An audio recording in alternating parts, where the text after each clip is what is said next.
Assalamualaikum warahmatullahi wabarakatuh. Bismillahirrahmanirrahim.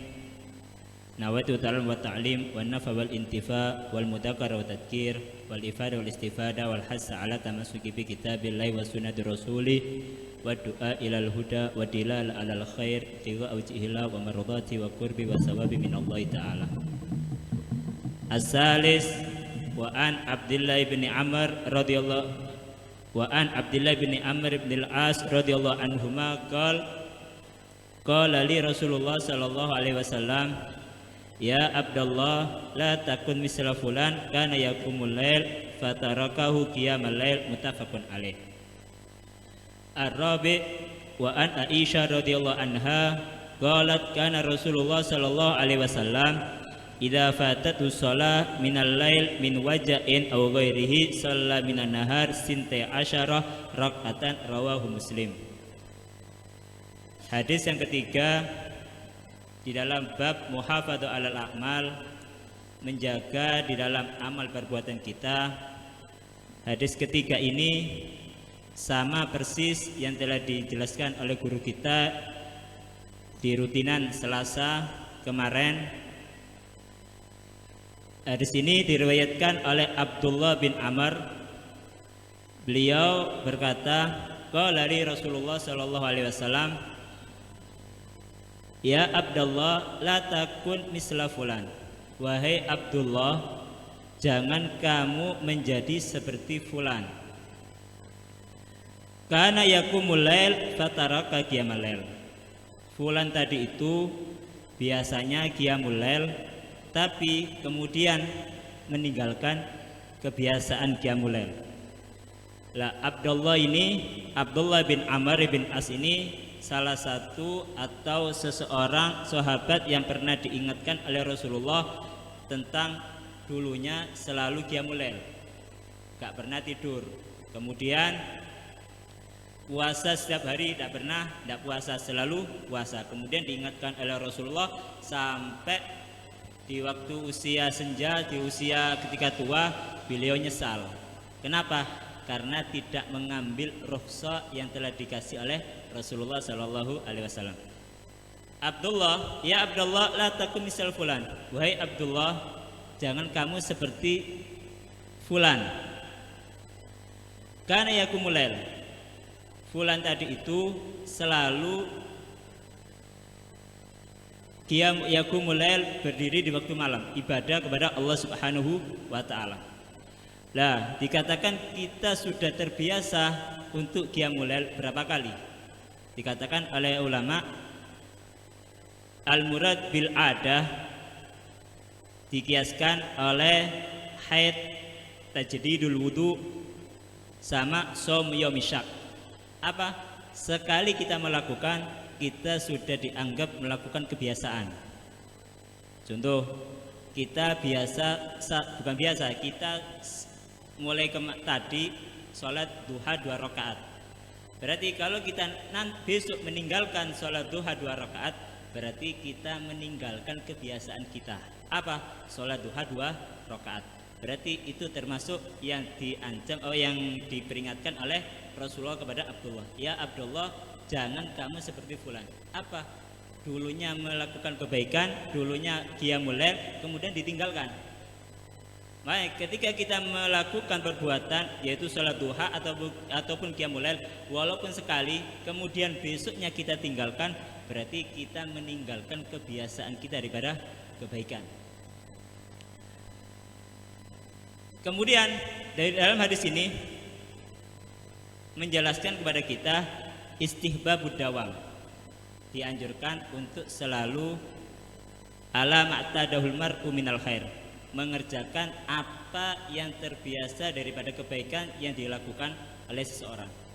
Kita terbiasa melakukan perbuatan ini, disunahkan untuk selalu mengerjakannya, tapi dengan syarat minggori tafrid. Perbuatan yang kita lakukan itu tidak terlalu banyak yang kita memaksa. Jadi disunahkan kita untuk selalu mengerjakan di dalam perbuatan yang telah kita lakukan selama perbuatan itu tidak memaksa kita, tidak terlalu. Makanya ada suatu sahabat yaitu Abdullah bin Amr. Rasul mengetahui bahwa Abdullah bin Amr ini puasanya setiap hari, qiyamulailnya setiap hari, tidak pernah tidur dan tidak puasa, selalu puasa. Nah, ketika Rasulullah tahu, langsung diingatkan supaya untuk memperlingan daripada perbuatan tadi. Apa? Ojo bendino, atau ojo ndak tidur, atau jangan selalu puasa saja, tapi ada waktu untuk kita tidak puasa. Suruh meringankan oleh Rasulullah SAW. Nah, kalau kita dalam suatu amal kebaikan, kita rasa kita nggak mampu, sholat duha selalu 8 rakaat, kita merasa keberatan, jangan kurangi. Supaya apa? Supaya kita nanti selalu untuk mengerjakan dalam sholat duha tadi itu. Kemudian wa yustambatu min karahatil qat'il ibadah wa ilam takun wajibah. Dan dalam hadis ini kita sangat dimakruhkan untuk memutus ibadah walaupun bukan ibadah wajib. Sholat duha tidak wajib, tapi apa hukumnya sunnah. Ketika kita sudah melakukan kesunahan sholat duha itu kemudian kita tinggalkan, berarti itu hukumnya makruh. Intinya apa? Intinya at-targhib fi mulazamatil ibadah wa tariq al-musil ila dzalik al-iktisad. Tujuannya untuk apa sih kita untuk diringankan itu? Supaya kita selalu mulazamah, selalu beribadah kepada Allah, baik itu sholat, membaca Al-Quran ataupun zikir.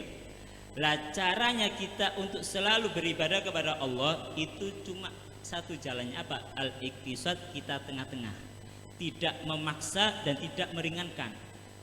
Kalau kita kuatnya 4 rakaat, ya 4 rakaat. Kalau kita kuatnya 1 lembar, 2 lembar, 3 lembar, ya itu yang kita lakukan. Kenapa? Supaya maksudnya adalah al-mulazamah fit ta'ah. Apa? Selalu di dalam ketaatan. Lah selalu di dalam ketaatan ini tidak bakal bisa kecuali kita iktisad tengah-tengah di dalam perbuatan tadi. Kemudian diceritakan di dalam kitab I'anatul Talibin, Haka al-Yafi'i an Syekh Abi Bakar ad-Dharir. Diceritakan oleh Imam Yafi'i daripada Syekh Abi Bakar ad-Dharir, qala kana fi jiwari syabun hasan. Katanya Syekh Abu Bakar ini, tetanggaku ada seorang pemuda yang sangat bagus. Yasumun nahar wala yiftir, selalu puasa setiap harinya, tidak pernah tidak puasa, selalu puasa. Wa yaqumul lail wala yanam, kalau malam gak pernah tidur, selalu qiyamul lail. Faja'ani yauman, suatu ketika datang kepada aku. Siapa? Lelaki tadi itu. Wa qala, ya Ustadz, inni nimtu an wirdil lailah. Ya Ustadz, aku kemarin ketiduran, tidak melakukan rutinitasku setiap malamnya. Fara'aitu ka'anna mihrabi qad insyaqqa, dan aku ketika ketiduran mimpi seakan-akan mihrabku ini terbelah. Wa ka'ani bijiwarin lam ara wa ka'ani bijiwarin qad kharajna minal mihrab lam ara ahsana wajhan minhunna. Dan ketika aku bermimpi dan melihat mihrabku, tempat ibadahku, tempat sholatku tadi itu terbelah. Lah ketika terbelah, moro-moro ada perempuan-perempuan yang keluar daripada mihrab yang terbelah tadi itu.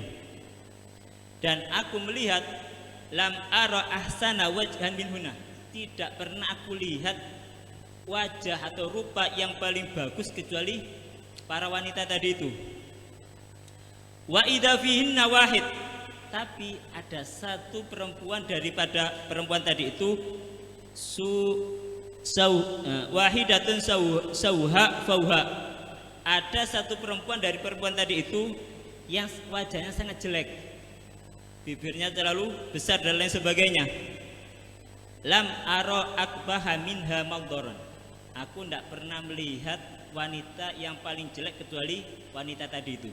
Yang satu tadi ketika ketiduran mimpi melihat perempuan-perempuan keluar daripada mihrabnya, Lah mihrabnya tadi itu keluar perempuan, semuanya istilah indah-indah dilihat, pandangannya indah. Tapi satu perempuan yang paling jelek. Bahkan di situ katakan lam aro akbahan min hamandor. Gak pernah aku lihat perempuan yang paling jelek kecuali dia. Fakultu liman antuna waliman hadih. Kau niki sopo? Dan ini perempuan satu ini siapa? Dijawab, nahnu layalik allati madoina wa hadhihi lailatu naumik. Dijawab oleh perempuan tadi, kami ini malam-malammu, yaitu malam dirupakan seperti perempuan. Aku ini malam-malammu yang telah berlalu. Kenapa? Kamu ini selalu ibadah, selalu taat, tidak pernah tidur, ibadah kepada Allah Subhanahu wa taala, diibaratkan seperti perempuan yang cantik. Wahada, perempuan yang jelek ini lailatun naumik. Apa? Malam waktu ketika kamu ketiduran. Kemudian walau mutta fi lailatika hadi lakanat hadi hadduka. Seandainya kamu meninggal di waktu malam ini, ketika kamu tidur ini, maka perempuan yang jelek ini untukmu. Kemudian cerita fasyahika syahqatan wa kharamaitan rahmatullah alaih. Ketika selesai cerita, langsung jerit, nangis, pingsan, meninggal di waktu itu. Kenapa? Karena begitu kaget dalam melihat pahala yang dia dapatkan. Kemudian ada cerita sebagian ulama, hukiya an ba'dus sholihin anu qala raaitu Sufyan as-Tsauri. Aku melihat Sufyan as-Tsauri fi naum, di dalam tidur. Jadi mimpi bertemu dengan Sufyan as-Tsauri. Ba'da mautihi, setelah meninggalnya Imam Sufyan as-Tsauri. Faqultu lahu kaifa haluka ya Aba Sa'id? Ditakoni, wahai Aba Sa'id, gimana keadaanmu? Dijawab oleh Imam Sufyan as-Tsauri, fa arada anni wa qala laisa hadza zamanul kuna. Beliau mengatakan, dijawab oleh Imam Sufyan as-Tsauri berpaling. Kenapa? Karena disebut dengan julukan Aba Sa'id. Beliau mengatakan laisa hadza zamanul kuna. Ini bukan waktunya julukan, Bon. Apa namanya? Sufyan, ya Sufyan. Dijuluki oleh para ulama dengan Aba Sa'id. Ini waktunya bukan waktu untuk julukan, sudah. Kenapa? Sudah meninggal. Kemudian dibaleni lagi. Qultu kaifa haluka ya Sufyan? Gimana kabarmu wahai Sufyan? Nah, ketika mendengarkan kata Sufyan, kemudian fa ansyada yaqul, kemudian mengucapkan beberapa kata, nadartu ila rabbi ayanan faqala li hani an ridai anka ya ibna Sa'id. Laqad kunta qawwaman idil lailu qad dajah bi abratin mustaqin wa qalbin amid fadunak fakhtar ayyakasrin turidu wa zurni fa inni indahu ghairu ba'id. Dikatakan, aku suatu ketika melihat Tuhanku ayanan dalam keadaan nyata. Faqala li, kemudian Tuhanku ini berkata, hani'an ridhoi angka ya Aba Sa'id, selamat atasmu dari ridhoku atasmu ya Aba Sa'id. Seakan-akan Aba Sa'id Abu Sufyan ini sudah diridhoi oleh Allah Subhanahu wa ta'ala. Laqad kunta, dan kamu telah mengerjakan, kamu telah menjadi qawaman, orang yang ahli ibadah qiyamul lail. Idil lailu qad daja, ketika malam sudah gelap. Jadi ketika malam sudah gelap, Aba Sa'id atau Sufyan as-Tsauri ini selalu beribadah kepada Allah Subhanahu wa taala bi abratin mustaq, dengan air mata, dengan kesedihan rindu. Bukan kesedihan karena ada masalah atau air mata yang karena masalah, tapi apa? Air mata karena kerinduan kepada Allah Subhanahu wa taala. Wal qalbin amid, dan hati yang sangat masghufun bi ishkin. Apa? Selalu terliputi dengan kerinduan. Fadunak, maka ambil, fakhtar, pilihlah, ayyak qasrin turidu, ambil istana-istana yang kamu kehendaki, pilih istana-istana yang kamu kehendaki. Wazurni, dan ziarilah aku, datanglah kepada aku. Fa inni indaka ghairu ba'idu. Kenapa? Aku dengan kamu ini tidak terlalu jauh, sangat dekat. Kemudian hadis yang keempat, wa an Aisyah radhiyallahu anha Karena Rasulullah Shallallahu Alaihi Wasallam idza fatatus shalah, ketika Rasulullah ketinggalan sholat, tidak sholat malam. Kenapa? Karena min wajain, karena ada sakit, au ghairihi, atau selain sakit. Was shalla minan nahar sulusi asyara rak'ah. Jadi ketika Rasulullah tidak sholat malam karena sebab sakit atau selain sakit, Rasulullah ini selalu sholat di waktu siang, waktu nahar 12 rakaat. Bukan sebagai qadha, tapi sebagai jabron, menembel kekurangan yang di waktu malam. Kenapa? Karena sholatnya dikatakan oleh Imam Ibn Hajar sini jabron li fadilati qiyamil lail la qadha al ada la qadhaan lahu. Jadi Nabi Muhammad sholat 12 rakaat di waktu siang karena sebab meninggalkan sholat malam di waktu malam karena sebab sakit, itu bukan sebagai qadha, tapi apa? Sebagai jabron, penembel untuk sholat malam, bukan la qadha lahu. Kenapa? Laisa sholatul lail minhu sallallahu alaihi wasallam fil adat kadzalik. Karena apa? Jumlah sholat malamnya Rasulullah gak sampai jumlah itu tadi. Makanya ada sebagian ulama mengatakan di dalam kitab Majmu' hadis ini menasah kewajiban daripada Rasulullah untuk sholat malam. Jadi sholat malam diwajibkan atas Rasulullah.